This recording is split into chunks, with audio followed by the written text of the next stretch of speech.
Une quinzaine de suspects sont mis en examen, ou visés par un mandat d'arrêt dans cette enquête tentaculaire.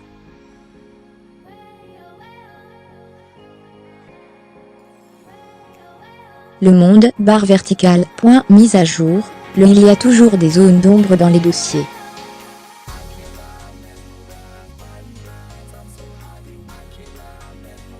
On peut toujours espérer que l'arrestation de certaines personnes, si elles acceptent de coopérer et de parler, puisse apporter des éléments positifs, et des clés de lecture supplémentaires, pour comprendre tout ce qu'il s'est passé, a déclaré sur France Info M.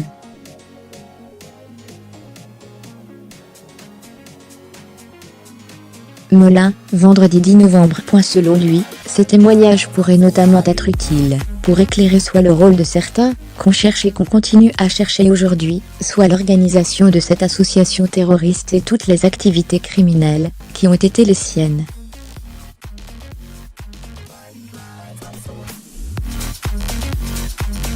Une quinzaine de suspects sont mis en examen, ou visés par un mandat d'arrêt dans cette enquête tentaculaire.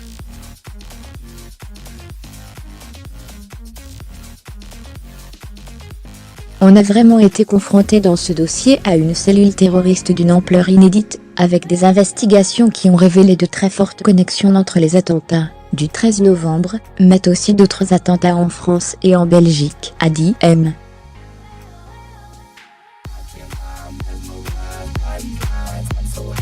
Molin. Sur la question des individus revenant des zones de combat irako-syriennes, le procureur de Paris a jugé pragmatique l'examen au cas par cas de leur dossier préconisé par Emmanuel Macron.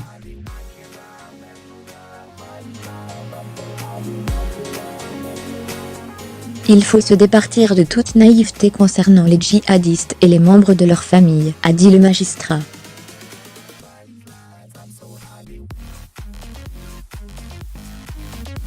Au retour de certains, je n'ai pas perçu véritablement de regret dans ce que j'ai entendu, a-t-il ajouté, estimant que de manière générale, on est face à des gens qui sont plus déçus que repentis.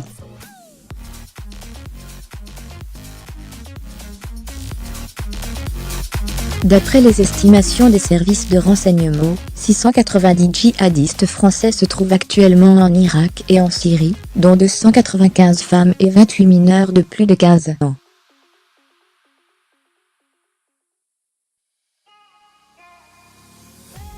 Certains ont été formés au maniement des armes, et dans le même temps les appels au djihad s'adressent aussi aux femmes et aux mineurs, a rappelé François Molin.